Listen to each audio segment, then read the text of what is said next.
안녕하세요. 오픈소스 컨설팅 한진규입니다. 반갑습니다. 네, 정신적인 지주는 아니고 직원들의 회식을 담당하고 있습니다. 많은 돈을 써야 지위가 올라간다는 사실을 요즘에 새삼 깨닫고 있습니다. 저는 오늘 이제 엔터프라이즈용 클라우드라는 주제로 이제 말씀을 드리려고 하는데요. 사실 이제 저희가 생각하는 인프라스트럭처의 개념보다는 사스 소프트웨어가 왜 중요한지에 대한 얘기를 좀 같이 좀 드리려고 하는데 그러려다 보면 또 여러 가지 이야기를 좀 같이 드려야 되는 것 같아요. 그래서 제가 이제 뭐 간단하게 제 소개도 좀 드리고 저희 회사 소개도 드리고 클라우드 컴퓨팅에 대한 얘기 좀 간단하게 하면서 어떻게 아틀라시안 클라우드를 통해서 우리가 이제 엔터프라이즈에서 좀 더 효과적으로 업무에 활용할 수 있는지 이런 것들에 대한 이야기를 좀 같이 드리도록 하겠습니다. 저는 처음에 이제 삼성에서 직장생활을 시작했고요. 조직하고 개인이 어떻게 이제 조직에 몰입할 것이냐에 대한 고민을 좀 많이 해왔습니다. 그래서 뭐 애자일 방법론이라든가 이제 이런 것들을 통해서 이제 저는 지라를 이제 처음 접하게 됐고 써보니까 너무 좋은 거예요. 지라라는 툴이. 그래서 이거를 좀 업으로 삼아야 되겠다라고 해서 이제 이런 컨설팅까지 이제 같이 하게 된 케이스입니다. 그래서 지금 좀 재밌게 오픈소스 컨설팅에서 뭐 CSO랑 CO 역할을 하고 있지만 그냥 이것저것 많은 일을 좀 하고 있습니다. 저희 회사에 대한 소개를 간단하게 좀 드리려고 하는데요. 저희는 지금 한 90명 정도 되는 임직원들이 같이 근무를 하고 있고 크게는 클라우드하고 애자일 협업 관련된 분야에서 저희가 컨설팅 및 기술 지원을 좀 제공하고 있습니다. 저희가 이제 수세나 이런 것들을 통해서 좀 오픈 소스의 좀 뭐랄까 좀 가치를 이해하고 있는 회사들하고 좀 같이 일을 하려고 좀 노력을 많이 하고 있고 그런 면에서 저희가 뭐 하베스터라든가 렌처 같은 기술을 저희가 기술 지원을 하고 있고 프라이빗 클라우드가 요즘에는 많이 이제 좀 니즈가 있으신 것 같아요. 퍼블릭 클라우드에 대한 뭐 비용이나 이런 것들이 좀 약간 부담이 되시면서 다시 이제 클라우드를 내리는 방법 중에 하나가 이제 프라이빗 클라우드를 많이 선택하고 계신데 그때도 이제 뭐 기존에 있던 벤더에 좀 락인이 돼 있는 것보다는 좀 오픈 소스 베이스의 쿠버네티스나 뭐 IaaS 기술을 좀 원하는 고객들이 많이 계셔서 저희는 이제 CNCF 재단과 함께 오픈 소스 베이스의 IaaS랑 파스를 또 공급하고 있습니다. 그리고 뭐 아까 말씀드린 것처럼 먼저 저희가 뭐 애자일 방법론, 뭐 팀 단위 애자일이라든가 아니면 엔터프라이즈 단위 애자일 등을 저희 같이 공급을 하고 있고요. 그다음에 저희가 또 이제 뭐 아틀라시아는 뭐 워낙 오랫동안 파트너로서 기술 지원을 하고 있기 때문에 여러분들에게 오늘 또 많은 얘기 들려드릴 수 있지 않을까 생각을 하고 있습니다. 그리고 아까 저쪽에 보시면은 저희 이제 앱이 있는데요. 아마 국내에서 만들어진 앱으로서는 전 세계에서 가장 많이 팔리지 않았을까라고 생각을 합니다. 그래서 굉장히 많은 이제 글로벌 기업들이 지라 이제 데이터 센터나 클라우드에서 뭔가 비용을 좀 절감할 수 있는 방안이 있지 않을까 아니면 내가 사용자 관리를 좀 더 유연하게 할 수 있지 않을까라는 고민이 있으실 때 사용하면 좋은 앱들도 저희가 개발해서 글로벌 마켓에서 굉장히 많이 좀 활약을 하고 있는 추세에 있습니다. 그래서 뭐 저희 뭐 간단하게 저희 회사 소개를 먼저 드렸고요. 저희가 이제 비즈니스 환경 때문에 사실은 이제 이런 클라우드, 뭐 사스에 대한 얘기가 나오는 것 같아요. 요 이제 그림들은 이제 챗GPT가 그린 그림입니다.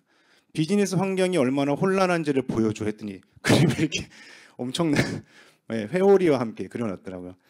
요즘에 저희가 많이 얘기하는 게 너무 빨리 변한다. 모든 환경이나 비즈니스 환경이나 고객의 마음이나 이런 거 너무 빨리 변하기 때문에 거기에 어떻게 우리가 빨리 대처할 것인가가 항상 비즈니스를 하는 입장에서는 굉장히 고민거리인 것 같아요. 그래서 이런 것들이 저희가 왜 디지털 트랜스포메이션을 해야 되고 왜 클라우드 기반의 인프라스트럭처나 소프트웨어로 가야 되는지에 대한 고민을 계속 하게 만드는 요소 중에 하나인 것 같고요.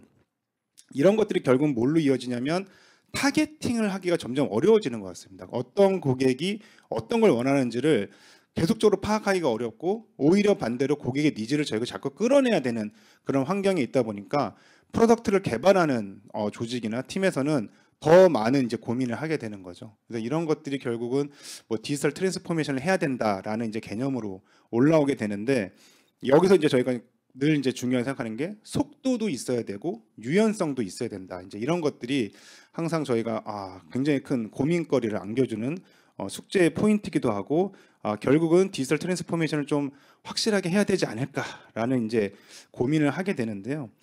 저희가 이제 뭐 가트너에서 조사한 걸로 보면 91%의 기업들이 디지털 이니셔티브에 참여를 하고 있다라고 얘기는 합니다. 근데 막상 저희가 이제 해보면 성공했다라고 이제 판단하는 기업들은 35% 정도밖에 안 된다고 해요. 근데 그럼에도 불구하고 우리가 놓칠 수 없는 이유가 이제 몇 가지가 있을 텐데요. 자, 뭐 이런 부분들입니다. 어쨌든 저희가 시장에서 경쟁 우위를 좀 확보해야 되는 부분들이 있고, 그다음에 항상 이제 고객들도 굉장히 새로운 걸 원하고 직접적으로 뭔가 체험해보고 경험해보길 원하기 때문에 여러 가지 환경에서 고객의 니즈를 충족시키기 위해서는 고객의 경험을 지속적으로 개선을 해야 되는 부분들이 있고요. 마찬가지로 저희가 이제 뭐 운영하는 입장에서는 운영 효율성을 증대시키지 않으면 폭발적으로 성장하는 이제 고객의 니즈에 대응하기가 굉장히 어렵지 않나라는 생각이 있고, 결국 이런 것들이 결국 우리의 혁신을 촉진하기 위해서 결국 결과적으로 이제 오는 것들이 이제 디지털 트랜스포메이션이 아닌가라고 생각을 하고요. 이런 것들이 결국은 뭘로 가능해지느냐 하면 사실 이제 클라우드 시대로 접하면서 굉장히 좀 가능해지지 않았나라는 생각을 좀 합니다. 그래서 저희가 뭐 클라우드에서 굉장히 중요한 부분들이 많은데요. 이런 5가지 얘기를 좀 드릴 수가 있는데, 어쨌든 클라우드를 하면서 가장 많이 이제 얘기하는 부분들이 이런 유연성과 확장성인 것 같아요. 우리가 줄이고 싶을 땐 줄이고 늘리고 싶을 땐 늘리고, 이따가 뭐 그 각 그 클라우드 업체에서 벤더에서 이제 얘기한 것도 보여드리겠지만, 이 부분이 굉장히 이제 사실은 이제 클라우드가 중요하게 대두되는 데 있어서 가장 큰 포인트 중에 하나인 것 같아요. 그래서 이런 것들을 통해서 우리가 좀 더 효과적으로 인프라스트럭처를 관리할 수 있다, 우리의 소프트웨어를 좀 더 유연하게 관리할 수 있다라는 게 있고, 결국 이게 이제 비용 효율성으로 이어지는 거죠. 그래서 이런 것들이 이제 저희가 고객이 이제 과다한 지출을 좀 자제하고, 아니면 필요할 때 지출을 하지만 필요하지 않을 때는 스케일을 줄여서 뭐 비용을 좀 더 절감할 수 있는. 근데 이제 실제적으로 저희 고객들을 만나뵈면 근데 이것도 점점 과다하게 지출이 되더라라는 고민들을 많이 하시면서, 이제 아까 말씀드린 것처럼 다시 프라이빗 클라우드로 뭐 송환을 한다던가 이제 이런 고민들도 늘어나고 계시지만, 결국 퍼블릭 클라우드와 프라이빗 클라우드를 뭐 같이 사용하는 이제 하이브리드 클라우드 환경 자체는 포기하기는 어려워진 상황인 것 같다라고 이제 보고 있습니다. 그리고 이제 이런 것들이 강화되면서 결국 이제 협업이나 생산성 같은 것들도 굉장히 향상되고 있다고 보고 있고요. 그다음에 이게 오히려 이제 데이터 보안에 대한 이슈가 처음에 많았지만, 오히려 훨씬 더 강화된 데이터 보안이나 특히 이제 복구 같은 경우에는 워낙 또 이제 그 클라우드 환경에서 더 쉽게 될 수 있기 때문에 좀 장점으로 대두되고 있는 것 같고요. 아울러서 이런 것들이 이제 혁신을 촉진한다라고 저희가 보고 있습니다. 저희가 이제 클라우드 컴퓨팅에 대한 얘기 간단하게 좀 드리긴 할 텐데요. 이게 이제 클라우드 컴퓨팅을 이제 각 CSP별로 이제 정리한 건데요. 대부분 이제 많이 얘기하시는 게 이제 인터넷을 통해 온디맨드로 제공한다라는 게 이제 이 클라우드에 대한 기본 개념이라고 보시면 되고, 아울러서 이제 말씀을 많이 하시는 게 사용한 만큼 비용을 지불한다. 근데 이제 이게 굉장히 이제 숙련도가 필요한 거죠. 사용한 만큼이라는 게 우리가 어떻게 이제 자원을 관리할 것이냐에 대한 노하우가 필요하기 때문에, 아무튼 이런 것들은 이제 AWS나 마이크로소프트 애저나 비슷하게 이제 얘기를 하고 있습니다. 그래서 뭐 애저도 마찬가지입니다. 뭐 서버 스토리지, 데이터베이스, 네트워킹 이런 것들을 클라우드를 통해 인터넷을 통해 제공하는 것이고, 사용하는 클라우드 서비스에 대해서만 비용을 지불한다. 그래서 아까 같이 비용 효율성에 대해서 굉장히 강조를 하고 있는데요. 반대로 이제 클라우드 네이티브 컴퓨팅 파운데이션 (GNCF에서는) 약간 좀 다르게 봅니다. 단순히 이제 비용을 절감하는 게 중요한 게 아니라 보안이나 제어를 위해서 단일 조직 전용인 프라이빗 클라우드를 쓸 수도 있고, 아니면 좀 광범위한 사용을 위해서는 뭐 퍼블릭 클라우드 쓸 수 있다라는 식으로 클라우드를 어떻게 활용할 것이냐에 대해서 좀 많이 얘기를 하고 있는 것 같아요. 이렇게 그래서 CSP들이 바라보는 관점, 그리고 저희가 생각하는 이제 그 클라우드 재단에서 보는 관점이 약간 다르긴 하지만, 전체적으로는 우리가 필요할 때 쓰고 필요하지 않은 비용들을 절감하는 것에 뭐 그 목표를 두고 있다라고 보시면 좋을 것 같습니다.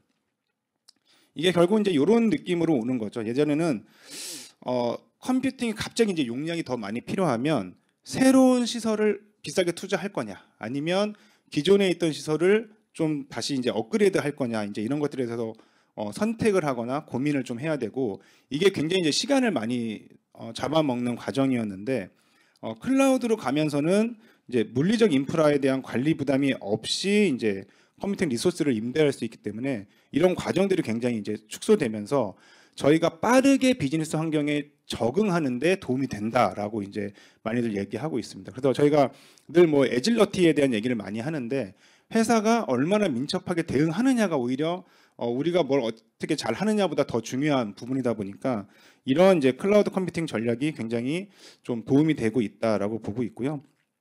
아까 말씀드린 것처럼 이제 기존 시설은 새로 서버를 구축하거나 업그레이드 하려면 품위부터 굉장히 많은 과정을 거쳐야 되고 그게 굉장히 이제 타임 컨슈밍 그 과정이 되는데 클라우드를 쓸 때는 새로운 인프라 구축했다는 뭐 지연이나 이 비용이 굉장히 많이 제거가 되기 때문에 훨씬 더 효율적으로 구축하실 수 있고 아울러서 아까 말씀드린 것 같이 니즈에 따라서 확장이나 축소가 굉장히 용이하다라는 점이 사실 이제 클라우드의 가장 중요한 점인 것 같아요. 이게 이제 사실 저희가 이제 오늘 말씀드릴 이제 가장 핵심이긴 한데 온프레미스냐, 뭐 아이아스냐, 파스냐, 사스냐 이제 이 얘기를 이제 많이 나오는데 요거는 제가 이제 그 보통 학생들이나 엔지니어 분들하고 얘기할 때 이제 쓰는 그림인데 요게 저희가 이제 늘 얘기하는 공대용, 요거는 이제 인문대용. 그래서 좀 쉽게 표현하면 결국 복잡한 과정을 제거하면 인프라스트럭처 자체를 아예 이제 우리가 서비스로 쓸 것이냐, 뭐 AWS나 애저나 GCP를 쓴다고 하면 저희가 이제 IaaS에 대한 니즈가 생기는 거고 이런 것들을 좀 더 편하게 개발할 수 있는 환경, 플랫폼을 서비스로 쓸 것이냐 하면 뭐 저희가 뭐 파스의 환경이 필요한 것인데 저희가 오늘 얘기할 이제 아틀라시안 클라우드는 요 사스 영역에 있는 부분이라고 보시면 됩니다. 그래서 저희가 오늘은 이제 그 사스에 대한 얘기를 좀 많이 드릴 건데 처음에 이제 아틀라시안 클라우드를 말씀드리면 아틀라시안도 AWS처럼 사업해요? 이제 이런 얘기를 굉장히 많이 물어보시더라고요. 그래서 이 용어에 약간 이제 헷갈림이 있을 수 있어서 그걸 한번 이제 정리해 드리고 가려고 합니다. 그래서 오늘 이제 말씀드릴 아틀라시안 클라우드는 요 사스 영역에 있는 소프트웨어 서비스라고 보시면 될 것 같고 이 얘기는 어플리케이션을 비롯한 인프라스트럭처를 모두 다 아틀라시안에서 관리를 하고 고객은 사용만 하면 된다라는 관점에서 접근할 수 있다고 보시면 될 것 같습니다. 예전에는 이제 아틀라시안이 이렇게 세 가지 옵션을 제공했었어요. 그래서 이 가로 옆에 있는 이 네모 박스에 있는 두 가지는 고객이 본인의 데이터 센터나 서버에 직접 설치할 수 있는 버전. 그리고 이 왼쪽에 있는 거는 아틀라시안이 직접 호스팅해서 고객은 사용만 하는 버전. 이렇게 세 개를 제공했었는데 요즘에는 이 클라우드 버전이 이제 메인이 되고 있고요. 도저히 이제 뭐 보안이나 기타 정부의 규제 때문에 사용할 수 없는 경우에 한해서 이렇게 데이터 센터에 직접 설치해서 사용할 수 있는 버전도 제공을 하긴 합니다. 그래서 제품들이 새로운 기능이 굉장히 많이 나오고 있고 아예 이제 그 아틀라시안 지라나 컴플루언스 같은 경우에는 개념 자체가 변화하고 있는데요. 그런 것들은 다 이제 클라우드 기반에서만 적용이 된다고 보시면 될 것 같아요. 이게 저희도 이제 왜 그렇게 되지 했는데 이 구조 자체가 클라우드로 가면서 완전히 이제 그 뭐 아키텍처가 바뀌어 있기 때문에 그런 새로운 기능들이 그리고 새로운 뭐 이런 어떤 역할들이 가능해진 것이라고 보면 좋을 것 같습니다. 그래서 오늘은 제가 아까 이제 말씀드릴 메인 부분인데요. 어떻게 이제 아틀라시안 클라우드를 통해서 우리가 엔터프라이즈에서 좀 더 효과적으로 사용할 수 있을까? 그리고 어떤 걱정이 있을까에 대한 얘기를 좀 같이 좀 해보려고 합니다. 아틀라시안이 이렇게 세 가지에 이제 크게 집중하고 있습니다. 에자일 앤 데브옵스, 그다음에 ITSM 앤 IT옵스, 그다음에 워크 매니지먼트 뭐 이렇게 돼 있는데요. 컴플런스는 이 모든 과정들을 다 통과해서 같이 이제 관여를 하고 모든 팀들이 데이터나 지식을 함께 쌓을 수 있게 역할을 하게 되고요.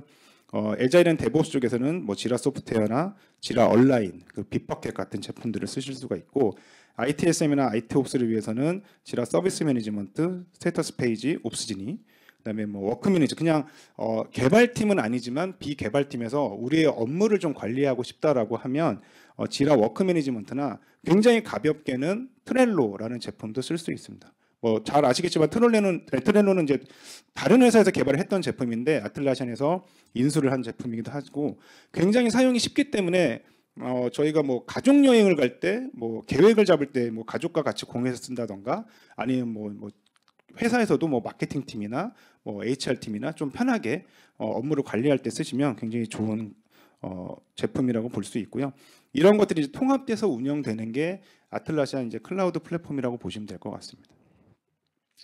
아틀라시안에 따르면은 지금 새로 아틀라시안 제품을 구매하는 고객의 95%는 클라우드 제품으로 유입된다고 합니다. 이 정도로 굉장히 많이 변화가 돼 있고요. 저도 이제 그 다른 이제 글로벌 파트너분들하고 이제 미팅에서 만나서 얘기를 해보면, 우리는 클라우드 제품만 판매하는데라는 파트너가 굉장히 많더라고요, 해외에는. 그래서 그러다 보니까 이제 아까 이제 아틀라시안도 워크 애니웨어를 하신다고 했는데 그런 것들이 좀 더 가능해지는 거죠. 저희도 이제 기술 지원을 나가려면 직접 고객 사이트를 가야 되고 이제 하고 있는데 그런 것들이 이제 점점 좀 더 좀 효과적으로 변하고 효율적으로 변하고 이런 것들이 좀 많이 도움이 되는 게 이제 클라우드인데 기본적으로 많은 이제 두려움이 있으신 것 같아요. 이제 해외에서는 이제 미스버스팅이라고 해서 약간 그 미신 같은 게 너무 많다. 이 클라우드에 대한 막연한 두려움이 많다는데 그게 뭐 크게는 보안에 대한 부분, 그다음에 데이터 관리에 대한 부분, 성능에 대한 부분을 약간 이게 괜찮을까? 우리 서버에 있어야 좋지 않을까라는 생각을 많이 하시는데 요 얘기를 좀 먼저 드리고 그다음에 이제 어떻게 저희가 ROI에 대한 고민을 할 것이냐 이 두 가지 얘기를 제가 좀 같이 드리면 좋을 것 같습니다. 이게 그 실제로 이제 보안에 대한 얘기를 해보면 클라우드로 옮겨간 고객 중에 91%는 현재랑 비슷하거나 오히려 훨씬 더 좋다라고 평가를 한다고 해요. 이제 그 이유가 기존에 저희가 이제 온프레미스에 있을 때 보안과는 좀 다른 개념으로 접근을 하는데요. 저희가 이제 흔히 말하는 이제 제로 트러스트 시큐리티라는 개념을 이제 아틀라시안 클라우드에서는 적용을 하고 있습니다. 이 용어를 혹시 처음 들어보신 분 계신가요? 역시 모르시는 분이 없군요. 네. 이 정도니까 굉장히 많이 이제 알려져 있고 이제는 이제 이런 추세로 이제 변화하고 있는 시기이기도 한데요. 저희가 이제 이 보안에 대해서는 이따가 이제 황종희 프로가 좀 더 자세하게 말씀드리긴 하겠지만 대략적으로 이제 뭐 처음 들어보셨거나 아니면 이제 약간 비개발 쪽에 계신 분들한테 이해를 돕자면 이런 개념이라고 보시면 됩니다. 저희가 이제 보통의 이제 온프레미스 때는 아예 문을 다 걸어 잠그고 그냥 입구를 하나만 열어놓는 거죠. 저희가 보통 이제 VPN을 쓴다거나 할 때 이럴 때는 그냥 누가 들어온지 안 들어오지만 체크를 하는 거예요. 못 들어오게 하면 끝이고 근데 여기서의 문제는 해커가 들어와 버리면 이 안에서는 무슨 활동을 하는지가 더 이상 막을 수가 없는 환경이 되는데 제로 트러스트 시큐리티에서는 이거를 그냥 각각 막아놓는 겁니다. 안에서 누가 들어올 수도 있지만 이거는 안정된 사람, 우리가 인증한 사람이라고 해도 이 사람이 무슨 행동을 할지는 믿을 수는 없다. 그래서 하나도 믿지 않는 이런 걸 이제 제로 트러스트라고 말을 하는데 이게 쉽게 설명드리면 예전에 이제 성벽에 이제 수로 같은 걸 파서 아예 못 넘어오게 그래서 성문도 꽉꽉 잠그고 있는데 성문을 누가 넘어오기만 하면 그 안에서는 이제 잡기가 힘든 거죠. 근데 요즘에는 이제 시큐리티는 박물관의 개념으로 접근한다고 보시면 돼요. 그래서 누군가 들어와서 다 그 유물 비싼 그 가치가 있는 가격을 매길 수 없는 유물들을 볼 수도 있고 이렇게 있지만 그 사람이 뭔가 다른 행동을 하게 될 때는 그 자체를 막는 형태로 진화하고 있다라고 해서 아틀라시안 클라우드는 이제 이런 개념을 적용하고 있기 때문에 오히려 온프레미스 때보다도 훨씬 더 강하게 보안을 할 수 있다라고 이제 보시면 좋을 것 같습니다. 이런 것들이 굉장히 단편적인 예지만 사실 클라우드에 대한 막연한 두려움을 가지실 이유는 없다라고 생각하면 좋을 것 같고요.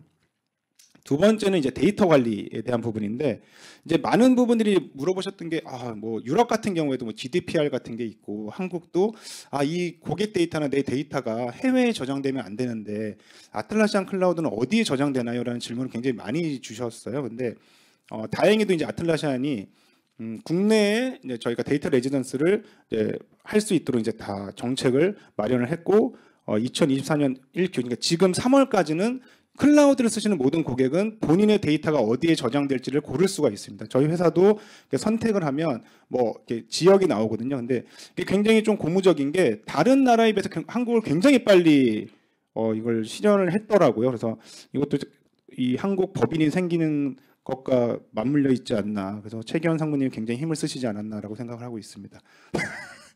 네, 그래서 이런 것들이 굉장히 좀 아틀라시안이 한국 시장을 굉장히 크게 보고 있는 것 같아요. 그래서 뭐 그런 것들이 저희한테 굉장히 도움이 되는 일이고 예전에는 사실 이런 것들이 안 돼서 약간 보안적인 이슈 때문에 이제 회사 내에 이제 그런 것들을 통과하지 못하고 클라우드 사용하지 못했던 고객분들도 많은데 이제는 좀 편안하게 데이터 관리에 대한 걱정 없이 클라우드를 사용하실 수 있지 않나라고 생각을 하고요.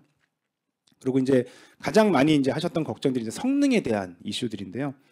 뭐 아틀라시안은 이제 기본적으로 이제 AWS 위에 올라가 있긴 한데 이게 어쨌든 지역이나 수요에 따라서 굉장히 리소스를 굉장히 좀 세분화해서 조정하는 형태로 운영되고 있어서 지금은 성능에 대한 이슈가 많지 않은 것 같아요. 지금 한 2만 명 정도까지도 아마 수용한 걸로 제가 알고 있는데 저희가 써보거나 이제 엔터프라이즈 고객들하고 그 해외에 있는 고객들 얘기를 해보면 성능에 대한 이슈는 많지는 않은 것 같고 이제 가장 좋은 건 이제 클라우드에 문제가 생기면 어떡하지라고 했을 때 오히려 이제 아틀라시안에서 굉장히 뭐 높은 수준의 그 SLA를 개런티하고 있기 때문에 크게 걱정하실 일은 많지 않지만 뭐 간혹 아직까지는 좀 있었던 적도 있긴 한데요. 아마 이런 것들은 거의 사라지지 않을까 생각하고 저희가 그 초기에 클라우드 썼을 때는 정말 약간 느렸었어요. 그 온프레미스랑 비교했을 때 좀 느려서 저희가 사용하기가 괜찮을까 했는데 지금은 거의 저희도 이제 클라우드를 사용하고 있지만 뭐 그런 불편함은 거의 못 느끼는 수준이 아닌가 생각을 합니다. 이게 통계적으로 보면 그 서버가 다운되면 분당 600만 원 정도 손실이 발생한다고 해요. 그리고 이제 담당자들은 자다 일어나서 요거를 좀 대응해야 되는 비용 이런 것들이 막 포함되면 엄청난 손실인데 아틀라시아는 이제 전문가들이 계속 담당을 하고 있기 때문에 우리 회사에서 개별 단위로 관리하는 것보다 훨씬 더 안정적으로 시스템 운영을 보장하고 있다라는 점들이 여러분들이 이제 고민하시는 세 가지 고민들은 이제는 한 5년 전 얘기가 아닌가라고 생각하면 좋지 않을까 싶습니다. 이렇게 제가 이제 여러분들이 이제 클라우드에 대한 걱정거리를 좀 한번 얘기를 드려봤고요. 이제 ROI에 대한 부분도 굉장히 중요하잖아요. 정말 이제 클라우드로 갔을 때 비용이 괜찮은 걸까? 이제 이런 얘기를 하는데 저희가 이제 ROI를 고민할 때 이제 두 가지 측면을 같이 봐야 되는데 코스트 어보이던스, 그러니까 비용을 회피할 수 있는 거. 그러니까 단순히 비용 절감이 아니라 앞으로 발생할 비용을 우리가 얼마나 절약할 수 있느냐에 대한 이제 부분이 하나 있고 이제 생산성이 올라감으로써 얻을 수 있는 이득 이제 이 두 가지를 좀 같이 ROI 측면에서 볼 수 있는데요. 이제 가장 많이 생각하시는 게 클라우드 같은 경우 이렇게 이제 위에 보이는 금액들을 이제 생각하면 요 이제 서버에서 보이시는 것처럼 위에 여기가 이제 서브스크립션 비용이니까 요 비용과 이 클라우드 요 비용이 너무 차이 나서 클라우드가 비싼데라고 생각하시지만 실제로 이제 서버는 그 밑에 굉장히 많은 비용들이 숨어 있죠. 뭐 서버의 수명 관리도 해야 되고 서버를 놓는 공간 관리도 해야 되고 유지 관리 인력도 필요하고 뭐 이걸 뭐 자산 관리 뭐 감사 같은 것도 받아야 되고 여러 가지 이제 비용들이 포함되는데 이제 그 비용까지 포함하면 사실은 이제 클라우드를 사용하면 그 밑에 부분들은 아틀라시안이 감당을 하기 때문에 오히려 저렴하고 실제로 저희가 통계적으로 보면 한 1,000명 정도 되는 기업은 한 3년 이내에 ROI가 더 뽑아진다고 얘기를 하더라고요. 그리고 이제 이런 것들이 더불어서 이제 스케일링 비용 같은 것들도 갑자기 저희가 인원을 늘리거나 줄였을 때, 그럴 때 이제 저희가 서버를 구매하거나 이럴 때는 쉽게 대응하지 못하는 경우가 많았습니다. 예전에 저희도 이제 굉장히 큰 이제 이커머스 기업인데 고객 수가 막 늘어나면서 직원들도 엄청 많이 이제 채용을 하시게 된 거예요. 근데 지라 수를 늘려야 되는데 서버를 구매하는데 6개월이 걸린다는 거죠. 그래서 이제 그런 것 때문에 엄청 스트레스를 받으셔가지고 막 그걸 급하게 임대하고 막 이제 여러 가지 일들이 있었는데 클라우드를 사용하시게 되면 이제 그런 문제들이 혁신적으로 줄어든다라는 부분이 있고요. 아까 이제 말씀드린 것처럼 그 우리가 시스템을 운영할 때는 그 시스템 관리자도 필요하고 시스템이 다운되지 않게 하는 여러 가지 활동들이 굉장히 필요한데 클라우드를 쓰면 이제 이런 것들이 굉장히 이제 해칭될 수 있는데 2019년에 이제 페이스북이 14시간 정도 이제 시스템이 다운된 적이 있어요. 이제 그때 손실액이 1,100억 정도 된다고 합니다. 그러니까 우리 서비스가 굉장히 이제 고객 지향적으로 바뀌어 있을 경우 더더욱 큰 이제 비용 손실이 발생하기 때문에 이렇게 발생할 수 있는 비용들을 이제 회피할 수 있는 것들이 이제 클라우드에 대한 한 뭐 장점이기 때문에 우리가 이제 그 ROI를 계산할 때 이런 부분들을 꼭 같이 한번 보시면 좋을 것 같고요. 이게 단순히 이제 비용을 회피하는 것뿐만 아니라 생산성이 올라감으로써 얻어지는 이득도 굉장히 많습니다. 그 클라우드를 이제 사용하게 되면 IT 팀이 좀 더 업무에 이제 집중적으로 이제 좀 뭔가 중요한 업무에 좀 더 포커싱할 수 있는 장점이 생기는데요. 이 뭐 다른 이제 통계적으로 봤을 때 대부분 이제 클라우드로 전환하면 IT 팀이 받는 티켓이 50% 이상 감소를 한다고 해요. 예전에는 뭐 서버가 안 돼요, 뭐 죽었어요, 뭐 어떤 문제인지 알아보려면 뭐 미드웨어부터 뭐 리눅스부터 다 다시 확인하고 해야 되는데 그런 것들이 클라우드로 가면서 더 이상 이제 물어볼 이슈가 없고 이게 구조 자체도 아까도 말씀드린 것처럼 클라우드는 약간 트렐로와 비슷하게 좀 유연한 구조를 갖고 있거든요. 지라 같은 경우에 그러다 보니까 관리자나 어드민이나 그 IT 팀에서 응대해야 될 그런 문제 발생 요소들이 굉장히 적습니다. 그래서 훨씬 더 이제 좀 효과적으로 적용을 하실 수가 있고, 이런 것들이 단순히 이제 그 IT 팀의 문제가 아니라 전사적으로도 굉장히 적용이 되는 부분인데요. 이게 클라우드 제품을 쓰게 되면 다양한 요소들을 이제 어드민을 통하지 않고 사용자가 직접적으로 이제 활용할 수 있는 부분들이 많다 보니까 개개인의 시간들을 굉장히 많이 이제 단축시킬 수가 있는 거죠. 그 막 쓸데없는 설정이나 내가 연락하고 IT 팀에 연락하고 문의하는 시간을 하루에 5분씩만 줄여도 비용이 엄청나게 감소되는 비용이 이제 줄어드는 이제 효과가 있는데요.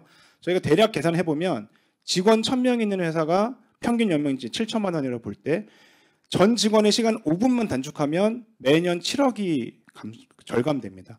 그러니까 이런 것들이 이제 클라우드 사스 제품을 씀으로 해서 여러분들이 얻을 수 있는 이득이 아닐까라는 생각을 하고 있고요.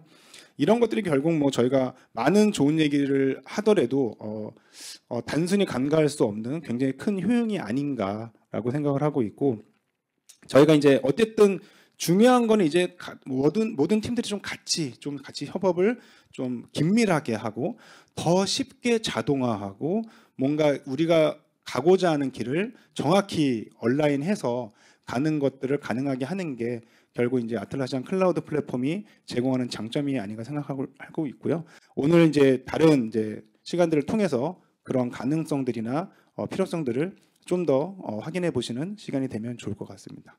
네, 제 발표는 여기서 마치도록 하겠습니다. 감사합니다.